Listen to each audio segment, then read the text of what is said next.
Hello everybody, this is iTechNovate here, and I'm here with a review of a product that is fairly new to my channel.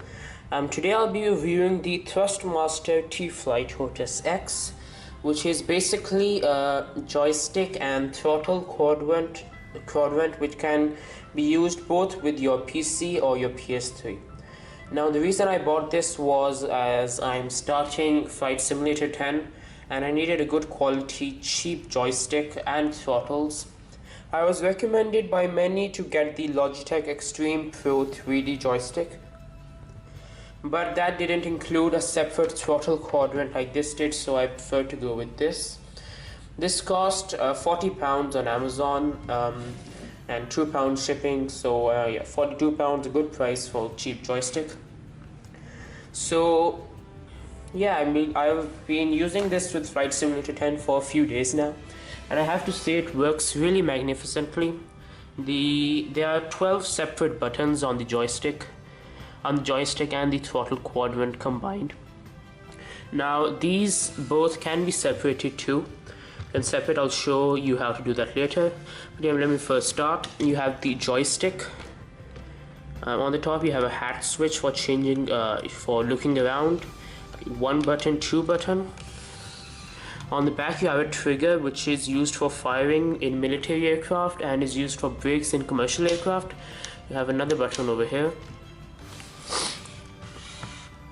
Below you have a mapping and preset button which allows you to set configurations for programs. On the back, let me zoom in. On the back you have a PS3 and PC button which can be used interchange. If you're playing with the PC, turn to the PC side, and if you're playing it with the PS3, then to the other side. Okay, so on the throttle quadrant you have 4 main buttons on the front. The throttle works perfectly seamlessly. There's a bit sort of hold in the middle which usually is used in Flight Simulator for 40% N1, and then you advance it to full.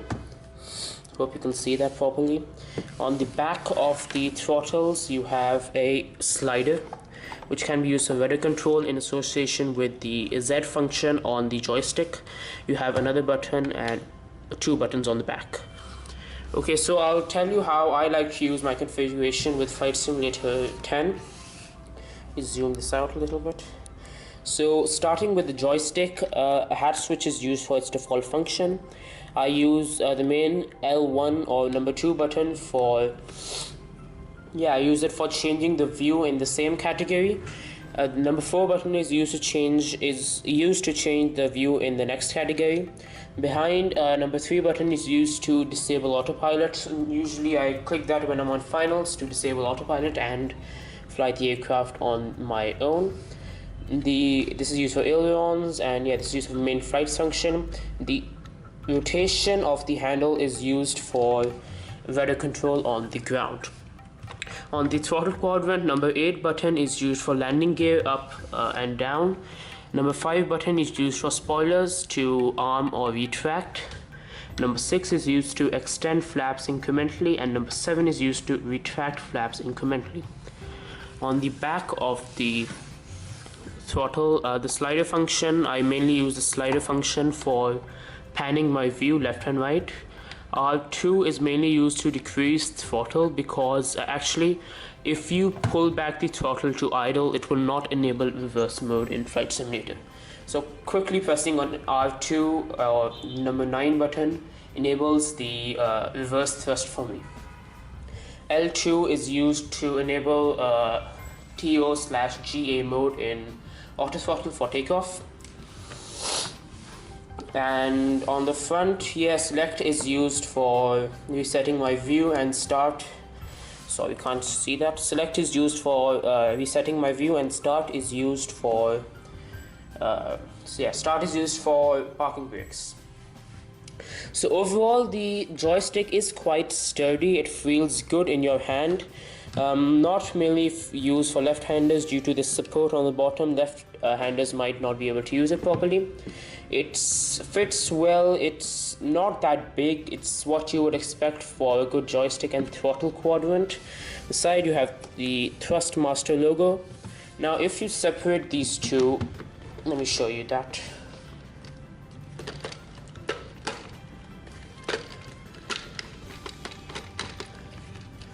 You'll have to empty the wires, open them up, because I mainly use this in association with each other. I don't really separate it. Oh yeah, so sorry for that. So if you use them separately, it's not quite as sturdy as it is originally. Like this throttle quadrant, it moves a bit due to the wire extending out from the middle.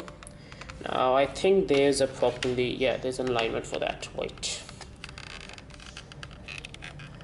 So once you have this, for more realistic, you can keep this separately, but usually in Flight Simulator X, you sometimes on autopilot you need to move it quickly. That creates some sound and the joystick moves a little bit.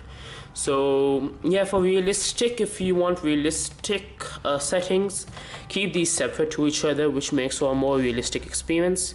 But for more sturdiness, and if you have less space with your PC or your PS3, I recommend you use them together. So that's it, a good product, really cheap for the functions and how good it works. Yeah, I'm glad to buy this.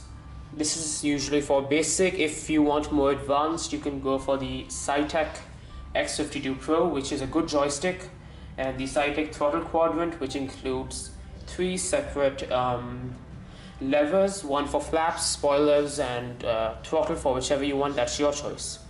So everybody, thanks for watching. Good product. If you buy it, go for it. If you want to, I'd recommend it. Thanks for watching. Be sure to subscribe to my video for other videos. So be sure to subscribe to my channel for other videos, and thanks for watching. Be sure to like, share, and subscribe.